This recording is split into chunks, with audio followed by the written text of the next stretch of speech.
Good morning and welcome everybody to the Saturday morning PI Guy live stream. Glad to see everybody here and a Merry Christmas to everyone. Thank you so much for joining me. As always, we'll have a little bit of house cleaning that we'll do really quick. If you have questions, hop down in the chat and let me know as well. If you're watching this post after the live, feel free to leave a comment, leave your questions in the comment of any of my videos, and I will try to get that on a future live stream here, or I'll make a video just about the question if it's good enough. A lot of times that's where I get my video ideas, is from your questions. So feel free to hop down in there. It is Christmas Eve, so happy Christmas Eve to everybody. I do plan on being on New Year's Eve next Saturday as well, so we'll hop on there.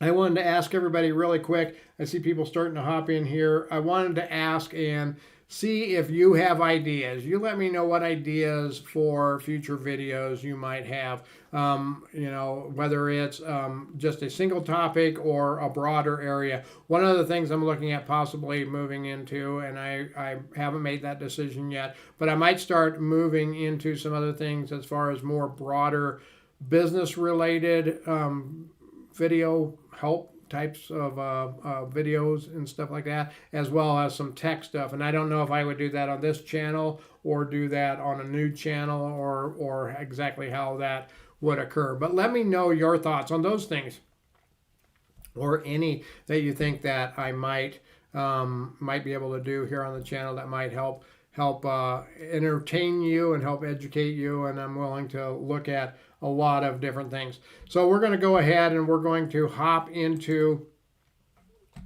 our questions here. And our first question is from Raymond Bellick. He says, I love these kind of videos, out in the field collecting evidence. He was watching one of my live surveillance videos. I do these live streams on Saturday, but sometimes I will do a live recording of a video or of a case while I'm out on a surveillance or doing process serves or something like that. And I was doing one of those, and that's what he was watching. And he says, I'm wondering if you use your own vehicle or do you use a rental vehicle? Commercial vehicle insurance is expensive here in Canada, but it is an agency policy requirement for the general liability and the E&O. If you don't have it, an attorney can use it to attack your credibility. I suspect finding out my identity and home address would also be harder with a rental. What do you think, John? Great question. I see people hopping in. If you have questions, hop down in the chat below and let me know. I will try to get to as many as I can. Great questions there, Raymond. Thanks so much. Going on the rental vehicle, I don't do it very often. I have a vehicle that I primarily use as my surveillance and my investigation vehicle. We have another one that is our daily driver, if you will, for the family. But I have my own. There has been occasions that I do use a surveillance vehicle if I'm totally burned on a case, but I don't think my face is burned. I don't think they've seen me, but they've seen my vehicle. I might go out and get a rental car, depending on the case, depending on the circumstances, things like that. I might go out and get a rental car. You're absolutely right. If you have a rental car, it's going to be a lot harder for them to be able to find out where you're living at and things like that. It's going to depend on how often you're going to get that rental car, as far as the cost and things like that. Is that built into your business model? Rental cars can get quite expensive, so you want to make sure that that's built into your business model. As far as insurance, commercial vehicle insurance is expensive here in the United States too, and there are certain requirements for that for us as well. And that's going to kind of depend a lot on your licensing and on your general liability and your errors and omissions, insurance policies and things like that. But it's going to be expensive if you go out and get commercial vehicle insurance. If you've got a rental car, generally they're not covering, I don't think a lot of people realize this, but when you just get the regular insurance, when you just rent the car and you don't get extended insurance or something, it may not cover you for if you're using that vehicle for work purposes. You should be using it to commute from one place to another. So you might actually need to get more insurance for that rental car that could cost even more. It would be definitely harder for them to identify who you are and where you live. It shouldn't be real easy for anybody to do that anyway. I try to, when I'm on surveillance, stay back far enough so they wouldn't be able to see my license plate and things like that. But if they do, they'd probably have to hire another private investigator, have a legal purpose to be able to run that license plate and things like that. I've never had anybody that I know of find me, so I don't worry about that as much. But I know if you are, then getting a rental car or getting a plate, and there are some places here in the States, I don't know about Canada, but some states you are able to apply for certain types of jobs and things like that to be able to not have your vehicle information put into the public database anyway. Going on to our next question. I see a lot of people hopping in. If you have questions, hop down in the chat below and let me know. I'm going to try to get to as many as I can. Our next one is from Mark. True or not, for video detection, a lens detector will work just okay? Great question, Mark. And what Mark was looking at, let me hop over here to the old intraweb really quick. What he's talking about is, if you go to my webpage, freeprivateinvestigatortraining.com, go up here to PI gear, and in my bug detector TSCM section, there's this device right here, like a spy finder. And some of these others have that night security one, comes with a lens detector, the RD30 from Lawmate and the RD10. Those are great devices. They come with a lens detector built in. Or I sell this one right here, which is the Spy Finder Pro, which is just a lens detector. And what Mark is asking about is this a lens detector? Is that enough to be able to just find hidden cameras? And the quick answer to that, Mark, is no, that's definitely not enough to be able to do it, because that will find the lens on many cameras, but definitely not all cameras. In fact, I just had a video not too long ago on finding hidden cameras where I showed a hidden camera that we use for training that has a lens that's shielded that will not find at all. And if that camera isn't transmitting, an RF detector isn't going to find it either. The RD30 has some technology built into it to be able to, if you run it across a camera that is powered and running, it will detect that as well. But there is no one quick, easy thing that gets everything. A lens detector is good in certain cases. It's good for a quick sweep if you want to look around, because chances are if somebody popped in a hidden camera in an Airbnb or a hotel room or something like that, they didn't go out and spend a lot of money on that camera to make it, make sure they had one that wasn't easily detectable. So for a lot of things, that's good. But if it's too high up or hidden really well, a lens detector isn't going to probably help you find it. So I hope that helps.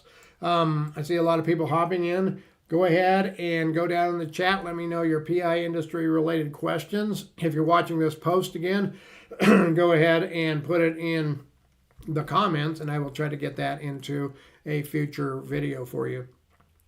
Bent Roeder asks, so how often do you get deposed or called to testify about your report and or surveillance? Again, talking a lot about like workers' comp and stuff like that. And the surprising answer to this is not very often. I haven't had to give testimony, but maybe a dozen times in 15 years. Usually, if your report and your video is done properly, it's going to be done well enough that they can use that to negotiate the deal with the claimant. The insurance companies will usually prefer to work out a deal with them, or you get so much information that it's very damning and it's going to prove to them that they just need to drop their case, because they have it against them. So it doesn't happen very often. I would say maybe a dozen times over, maybe, I'm going to take a wild guess, somewhere in the 800 or 1200 cases that I've done on like workers' comp and that kind of stuff. So not that often. Going on to our next question here. See people hopping in. If you have questions, go ahead and put them in the chat down below. Let me know what they are. Good morning to everybody. Fiona says, curious why having a PI search these databases usually costs a lot of money. Fiona was watching a video that I had about private investigator databases, and I've got multiple videos out there. You can go to my channel page, and you can find a lot of them out there. I have them about free databases and paid databases and things like that. And she's saying she wonders why when PI search these databases, why they cost a lot of money. And it's kind of a complicated answer here. I'll try to stick with me on it. The cost isn't for just running the database search. The cost is for the accessibility to the database. And the cost, like any other business that has costs, there's overhead that needs to be covered and expertise and things like that. I'll kind of explain it like this.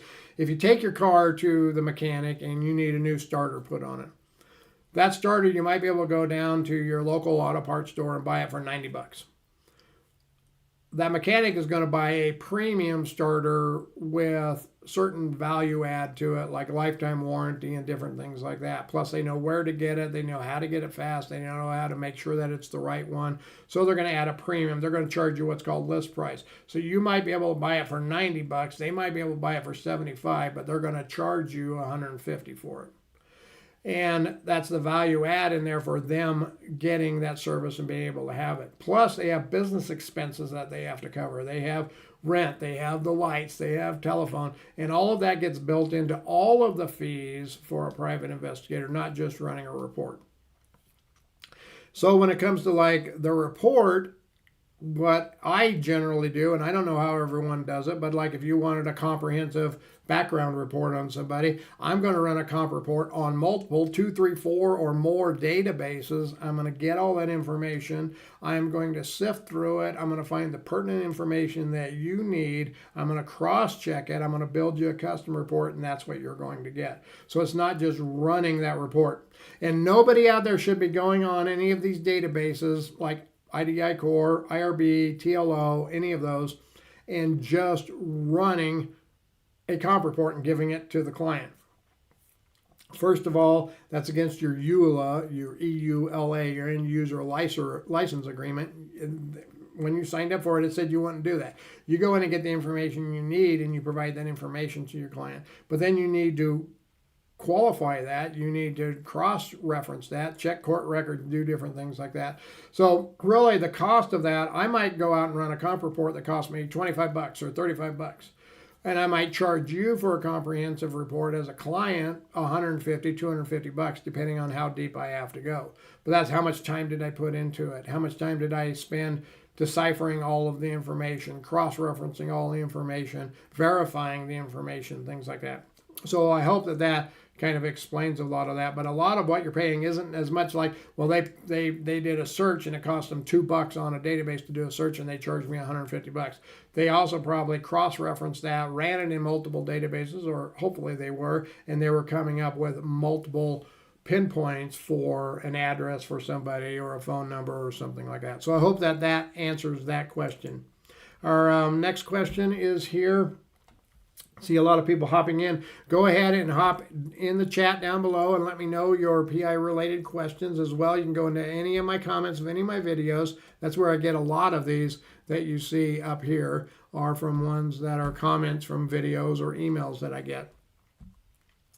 Andrew Quint says, don't quit in the middle of the story. How does it come out? Did you complete a report? Did the insurance company deny his claim? What the blank happened? Thank you so much, Andrew, for the question. I understand a lot of those. He was watching one of my videos that was about an actual case that we had worked. And I believe on the one that he had commented it was a workers' comp case. It was an insurance claim case. And did you complete a report? Yes, we do that on all of our cases. Regardless, we make a report. I don't usually put that in those videos because most people are there to hear the story. And once they get to the end, if I'm talking about, well, and then I made the report and this is what I did and how I did it and stuff like that, one, I'm very protective about the information. So when I do those stories about real cases, there's a lot that's changed. The names, the dates, the places, things like that have been changed. So nobody can actually correlate it in any way, shape, or form to a real case, but they are based on real cases. If I started showing you reports and stuff like that, then, well, it's going to get a little more complicated because, well, there's live data in there or real data in there. So I don't really go into that. Plus, again, like I said, a lot of times people would just drop off, and that doesn't help the statistics for YouTube. I do know quite a bit about how the algorithm works and things like that. And if I'm all of a sudden dropping everybody after 7 minutes of a story because I'm going into 4 or 5 minutes spiel about how to write a report, then it wouldn't help the video out a lot like that. And I have videos out there about writing reports, insurance reports, and different ones like that. So sorry if that frustrates you, but what the blank happened in the case? Did the insurance company deny the claim? In the vast majority of these, the reality is, I don't know. We don't know. The insurance companies that we deal with, we might be dealing with 3, 4, 5, 10 different people, and they all have jobs. They don't have time to keep us going. It's just a process for them. They're going through. They have an assembly line, and they're knocking stuff out there. So unless I get deposed or unless I get subpoenaed into court or my records get subpoenaed, I have no idea that there was anything. Now, a lot of times with these, if you're doing it right, you're never going to hear about it because they use that information to settle that case, either get it closed or settle it out. And they don't come back and tell you that. I suppose you can go and ask them. I don't do that because I don't want to eat up their time. I know they're busy. And when I first started, I would do that a lot. But I would upset a lot of people with the insurance companies. But I don't have time to answer your questions on stuff like this. I don't remember that case because, that guy at the insurance company or that gal at the insurance company may have 100 cases on their desk. They don't have time to filter through all that. So hope that helps, Andrew. Thanks so much for that. Moving on to our next question. If you have a question, hop down in the chat and let me know. I'll try to get to as many as I can. Trickster Joy says, probably won't see this. Well, Merry Christmas, Trickster. I did see it, and I'm going to have it up here on the video. Have you ever encountered or heard of an encounter where you or they dealt with a counter PI? Probably has a different official name or something, but someone hired and who worked specifically to try to counter the work of a PI. Sort of half bodyguard, half Karen. Sorry for all you guys out there, all you gals named Karen. Not my words from Trickster Joy, but he does say for a lack of a better word. Yes, my company does different things in that. One of them is counter surveillance. So if somebody believes they're being surveilled, they can hire us to do counter surveillance. Sometimes executives will hire us to do counter surveillance. Sometimes it's more of a due diligence kind of a thing to make sure it isn't happening. We get a lot of calls for it. We don't do a ton of the work because a lot of people don't want to pay the cost, and it does get expensive. It's just like any kind of surveillance to do counter surveillance. My company also does TSCM, technical surveillance countermeasures, or what people often refer to as bug sweeps. So that is another countermeasure. If you thought a private investigator, had a GPS tracker on your vehicle, you could hire us to check out your vehicle and see if it's got a tracker or things like that. So the work is definitely out there. It is not as plentiful. It's very profitable, but it's not as plentiful. So I would say like counter surveillance, maybe 10% of what our surveillance business is. So there's definitely stuff out there tricky. So I hope that helps. If you have any questions, go ahead and hop down in the chat below. One of the questions I asked at the beginning of the live stream, and I'll throw it out now that we're here kind of in the middle of the live stream.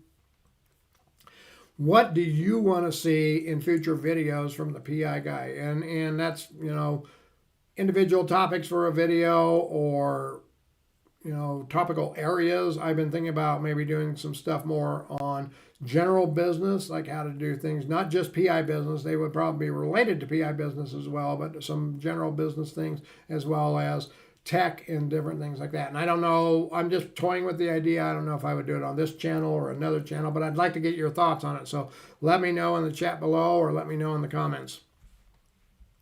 Our next question here. What about ones from user NG8? What about ones that can be blended into walls? And again, he's talking about cameras and recording devices and things like that. I've spoken to a PI recently, and they said that it is possible. It's just not the usual circumstance. Can you put cameras in walls? Can you put hidden recording devices in walls? Yeah, probably.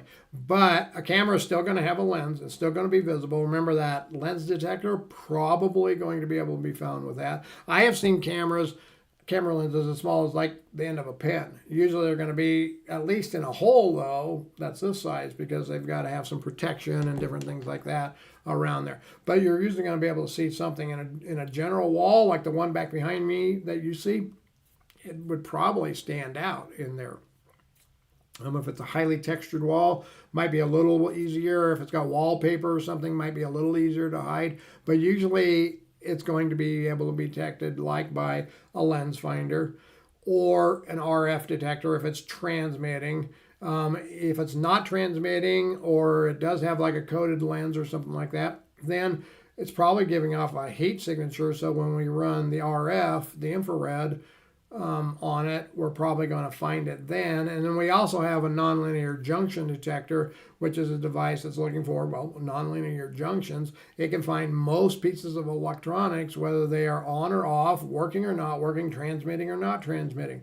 The problem with a nonlin, though, is usually you're running a very small area that you're scanning, and you gotta cross over your paths, and you got to go very, very slow. So the average house, if two technicians went in to sweep it and you're using a non-lin, you'd probably want two, so one can do other things while one's running the non-lin. There's other things that have to happen.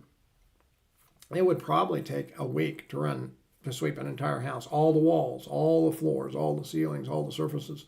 So it's not something that we take into every sweep, only ones where we might need to have a specific area that we need to check. So it is possible. It's very likely not probable.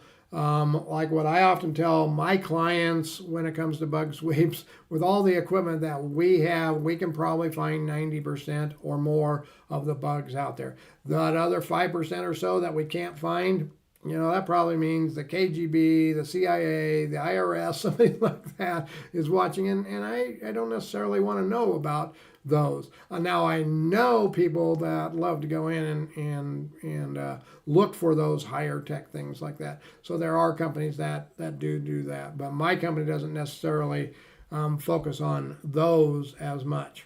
So if you have questions, hop down in the chat and let me know. Our next question is from Wheezy. Good morning, John. How do I get a contract with the courthouse to find heirs of people that died? For example, like the tax deed department at the clerks or any government contract that need PIs. Thank you so much, Wheezy, for the question. It's a great question. If you're looking for government contracts, usually of any kind, they're going to go through a bid process.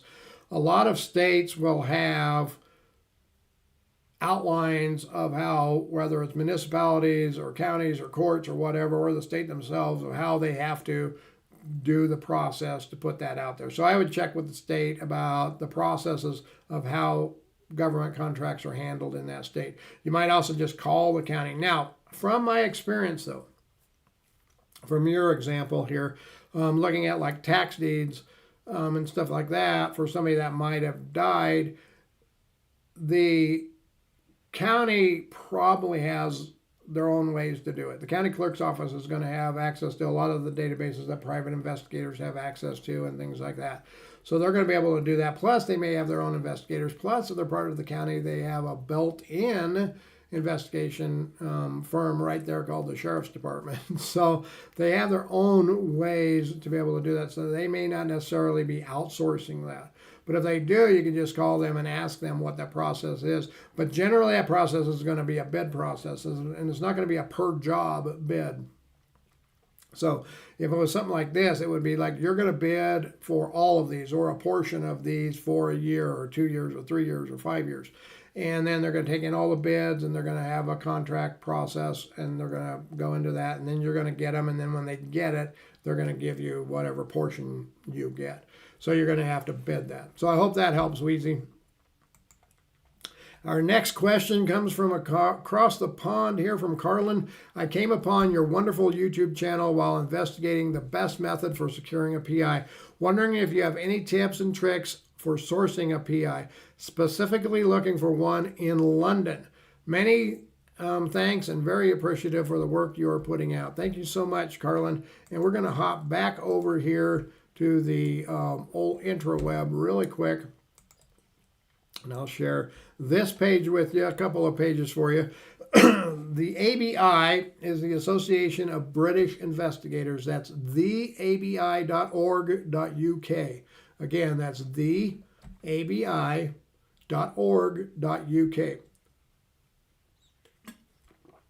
And this is the National Association for British Investigators, if, for a lack of a better way to say it. But you can go there and you can check them out.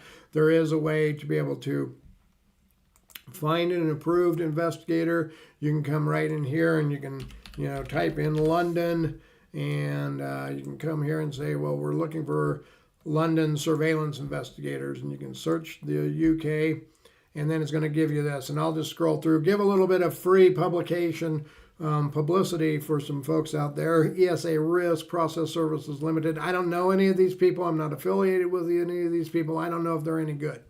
You would have to do some searching and research yourself. But you can see there what level they are. This one's a full member. They've been a member since 2017. So you can start to get some information, get their phone number, their website, their email, and different things like that. And you can see what they do. Another one that you might go to is WAD, the World Association of Detectives. And this is at wad.net.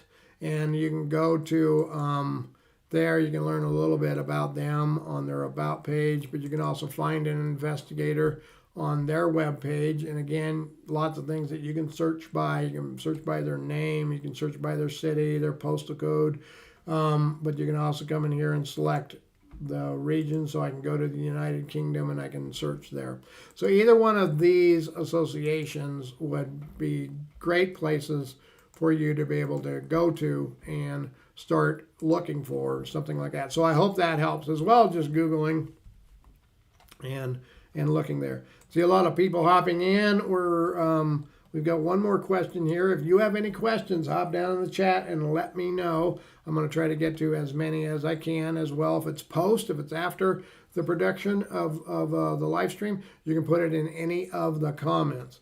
So Orlando says, do you have any devices that can detect biochips, any other types of high-tech surveillance, such as ones that involve radiation? Thank you so much, Orlando. I don't really have anything like that. And just to kind of let everybody know, what he's talking about is things like a biochip. A lot of people have told me, I don't know if it's true, but a lot of those three-letter agencies, if you ever work for them, some of them, especially if you're a field operative, you might end up getting a biochip put in. So he's talking something like that that's actually in your body. I talked earlier about like a nonlinear junction detector, which is a device that we do have, but you'd never want to use that on a body for a couple of reasons. One, it is sending out a high-powered RF signal, so you could actually hurt somebody. But also, your body is nothing but a big bag of water, so if there's a biochip in your chances are something like that's not going to find it, because like a nonlinear junction detector is looking for the harmonics that are bouncing off of nonlinear junctions, and that's not going to work well with all of that water.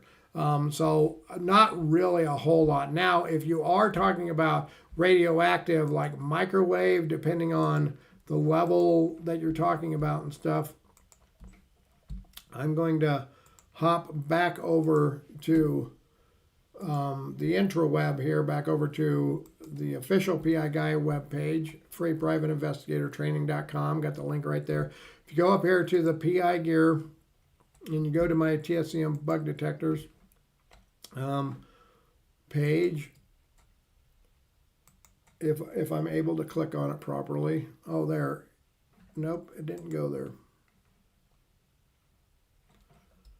And it looks like I had some technical difficulties there. So anyway, if you go there, there is a device, this one right here from Night Security, the KT9000 RF bug detector. And I did a video on this too. You can go to my channel and you can search and you can find this. This actually goes up to 12 gigahertz. It goes up into that microwave range of transmissions. So you can use it to look for anything that's transmitting that high. You can use it to see how much energy is coming out of your microwave oven if you want, or anything like that. So this may be something that you would want to look into for something like that.